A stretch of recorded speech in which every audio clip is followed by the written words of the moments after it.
নমস্কাৰ, এটা গুৰুত্বপূৰ্ণ নোটিছ আহিল যে যিবিলাক টিচাৰক স্পেচিয়েল ৰিকুৱাৰমেণ্ট ড্ৰাইভৰ আণ্ডাৰত জববিলাক ৰেগুলাৰাইজ কৰা হৈছে সিহঁতৰ বাবে এখন নোটিছ প্ৰকাশ পাইছে।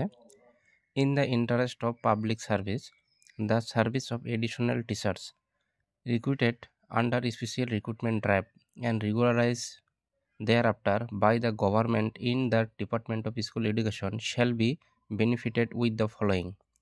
যিসকলক স্পেচিয়েল ৰিকুৱাৰমেণ্ট ড্ৰাইভৰ আণ্ডাৰত চাকৰিবিলাক ৰেগুলাৰাইজ কৰা হৈছে সেইবিলাক টিচাৰে কি বেনিফিট পাব। তো আপোনালোকে স্ক্ৰীনত চাব পাৰিছে যে তিনিটা বেনিফিট পাব। এক নম্বৰত আছে past service of the teachers shall be counted only for granting transfer under the teacher transfer act. তাৰমানে টিচাৰজনে যিমান দিন বা যিমান বছৰ ছাৰ্ভিচ কৰিছে এইটো কাউণ্ট কৰা হ'ব অনলি টিচাৰ ট্ৰেন্সফাৰৰ কাৰণেহে কাউণ্ট কৰা হ'ব, বাকী কাৰণত কাউণ্ট কৰা নহয়। অনলি টিচাৰ ট্ৰেন্সফাৰৰ কাৰণেহে এইজবিলাক বা কিমান বছৰ চাকৰি কৰিলে এইটো কাউণ্ট কৰা হ'ব। 2 number, the teachers regularise under the special recruitment drive can avail the benefit of single transfer with post as nature and type of their post is different. সিহঁতে সিঙ্গেল ট্ৰান্সফাৰৰ সুবিধা পাব টাইপ অফ পোষ্ট আৰু নেচাৰৰ ওপৰত ভিত্তি কৰি। 3 number, the teacher regularise under the special recruitment drive can become headmasters of LP and UP schools.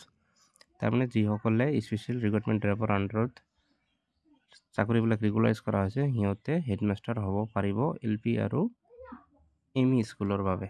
যদিও আগতে কোৱা হৈছিল যে সিহঁতে হেডমাষ্টাৰ হ'ব নোৱাৰিব কাৰণ সিহঁত জুনিয়ৰ হৈ থাকিব, কিন্তু এতিয়া এই নোটিছটো উইথড্ৰল কৰি লোৱা হৈছে আৰু সিহঁতে স্পেচিয়েল ৰিক্ৰুটমেণ্ট ড্ৰাইভৰ আণ্ডাৰত জব পালেও সিহঁতে আগত কিমান বছৰ চাকৰি কৰিলে এই বছৰকেইটা কাউণ্ট কৰা হ'ব আৰু সিহঁতে LP আৰু ME স্কুলৰ হেডমাষ্টাৰ হ'ব পাৰিব। গতিকে এতিয়া চিন্তা কৰাৰ কোনো কাৰণ নাই। স্পেচিয়েল ৰিক্ৰুটমেণ্ট ড্ৰাইভৰ আণ্ডাৰত জব কৰা শিক্ষকসকলৰ বাবে ভাল খবৰ। This has the approval of the competent authority. তো আপোনালোকে চাব পাৰিছে যে 29 এপ্ৰিলত এই নোটিছখন দিয়া হৈছে।